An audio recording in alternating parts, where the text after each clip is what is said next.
আসসালামু আলাইকুম ফ্রেন্ডস, কারিশমা কিচেনে আমি আপনাদের সবাইকে স্বাগত জানাই। আজকে করছি আমি এক নতুন রেসিপি, পাঙাশ মাছ আলু দিয়ে ঝোল। প্রথমে পাঙাশ মাছকে আমি পরিষ্কার করে ধুয়ে নিয়েছি। দিচ্ছি আমি সামান্য লবণ, সামান্য হলুদ। এই দুটো উপকরণ মাছের সাথে আমি ভালো করে মেখে নেব। এদিকে কড়াই গরম হয়ে গেছে, দিচ্ছি আমি রিফাইন্ড অয়েল।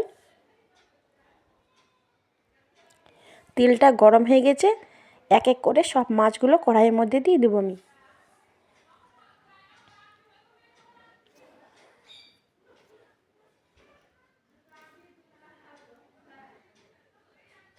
এক পিঠ ভাজা হয়ে গেছে, অন্য পিঠও আমি ভেজে নেব।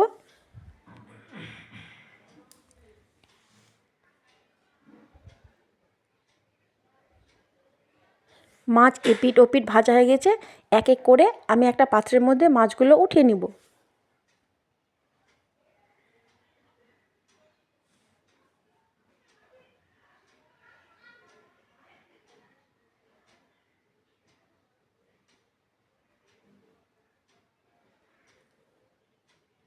এদিকে আমি আলু কেটে রেখেছি। লাগবে পেঁয়াজ কুচি, জিরে, তেজপাতা, আদা রসুন জিরে পেস্ট, লবণ, হলুদ, শুকনো লঙ্কা গুঁড়ো। সেই তেলের মধ্যে আমি আলুগুলোকে একটু ভেজে নেব। দিচ্ছি আমি সামান্য লবণ, দিচ্ছি আমি সামান্য হলুদ। এই দুই উপকরণ দিয়ে আমি আলুটাকে ভাজা ভাজা করব। আলু ভাজা হয়ে গেছে, একটা পাত্রের মধ্যে সব আলুকে আমি উঠিয়ে নেব।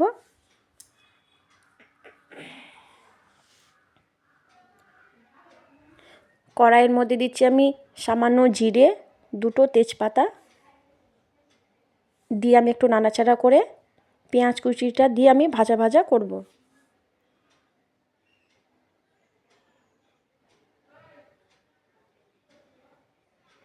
পেঁয়াজ কুচি ভাজা হয়ে গেছে, দিচ্ছি আমি আদা রসুন জিরের পেস্ট, লবণ, সামান্য হলুদ, শুকনো লঙ্কার গুঁড়ো। এই সব উপকরণকে আমি ভালো করে কষিয়ে নেব।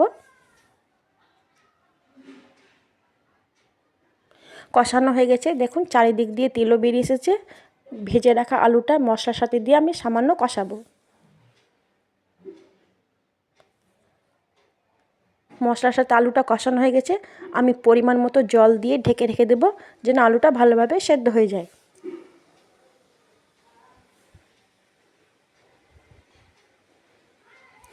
ঢেকে রেখে দিচ্ছি আমি 10 মিনিটের জন্য।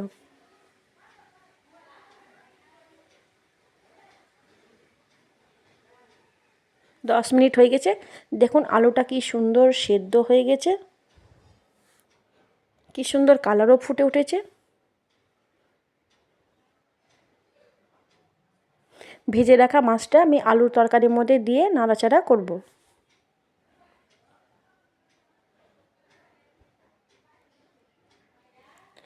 সো রেডি হয়ে গেছে আমাদের আলু দিয়ে পাঙাশ মাছের ঝোল। আমার রেসিপি যদি আপনাদেরকে ভালো লাগে, প্লিজ একটা লাইক করবেন, শেয়ার করবেন এবং চ্যানেলটাকে সাবস্ক্রাইব করে আমার পাশে থাকবেন। আর সাথে সাথে বেল আইকনটাকে প্রেস করে দিবেন। আমি যদি কোনো ভিডিও করি, নোটিফিকেশান সবার আগে আপনাদের ফোনে ঢুকুক। ভিডিও দেখার জন্য ধন্যবাদ।